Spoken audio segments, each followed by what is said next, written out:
মৃত্যু তো একদিন হবেই, তবে আত্মহত্যা কেন মহাপাপ জানবো আজকের এই ভিডিওটিতে। রাধে রাধে। চ্যানেলে নতুন হলে এখনই সাবস্ক্রাইব করার অনুরোধ রইল। এই প্রশ্নের এক কথায় উত্তর হলো আত্মহত্যার পরিণাম ভীষণ দুর্গতি। কারণ এই শরীর নষ্ট করার অধিকার তোমার নেই। তোমার শুধু আছে এই শরীরের ব্যবহার তথা প্রয়োগের অধিকার। শরীর ধ্বংস করার নয়। এই শরীরটি হচ্ছে একটি বাহনের মতো। হয় তুমি এই বাহনে চেপে সৎ আচরণ করে পরমার্থ তথা ভগবানকে লাভ করবে, আর না হলে অসৎ আচরণ করে নরকগামী হবে। এই দুটি মার্গের মধ্যে যে কোনো একটি চয়ন করার অধিকার তোমার রয়েছে, আর এ বিষয়ে তুমি পূর্ণ স্বতন্ত্র।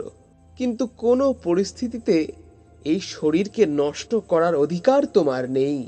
এজন্য আত্মহত্যা হচ্ছে মহাপাপ। তবু যদি বারবার মনে এটি আসে যে আত্মহত্যা বিধাতাই রচনা করেছেন, ঠিক যেভাবে তিনি জন্ম মৃত্যু নির্ধারণ করেছেন ঠিক তদ্রূপ, তবে এই ভাবনাটি হবে একদম ভ্রান্ত তথা মস্ত বড় ভুল। তবে এই আত্মহত্যা কে রচনা করলো জানতে চাও? এর উত্তর কি? এর উত্তর হলো মন। সেই আত্মহত্যাকারী ব্যক্তির মন আত্মহত্যার মতো নিন্দনীয় জঘন্য সিদ্ধান্ত নিয়েছে। যে পাপ কর্মগুলি সে করে, সেই কর্মগুলি তার জীবনকে উদ্বিগ্নতায় ভরিয়ে তোলে এবং আত্মহত্যার প্রেরণা যোগায়। আর যতই সে গোপনে পাপ করুক না কেন, তার মন তো সব জানে, আর সেই মনই তাকে আত্মহত্যার কথা বলবে। কারণ সে পাপ করেছে, ফলস্বরূপ তার আয়ু হ্রাসপ্রাপ্ত হয়েছে এবং এই আত্মহত্যায় তার আরও অধঃপতন হবে। আর এটি কোনো বিধাতা তথা ভাগবতীয় বিধান নয়।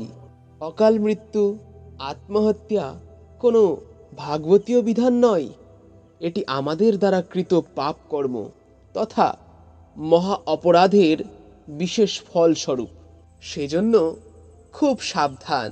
এই মনুষ্য জন্মটা সুদুর্লভ।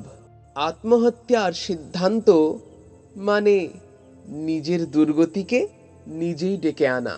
স্বয়ং ভগবান উপদেশ করেছেন, যার জন্ম হয়েছে তার মৃত্যু অবশ্যই হবে। অর্থাৎ জীব তথা মানুষ মাত্রই মরণশীল। তাই প্রত্যেকের উচিত সুখে অথবা দুঃখে, লাভ অথবা ক্ষতিতে, জয় অথবা পরাজয়ে, ভেসে অথবা ভেঙে না পড়ে ভগবানকে স্মরণ করে এগিয়ে যাওয়া। তবেই হবে প্রকৃত মানব জন্মের সার্থকতা।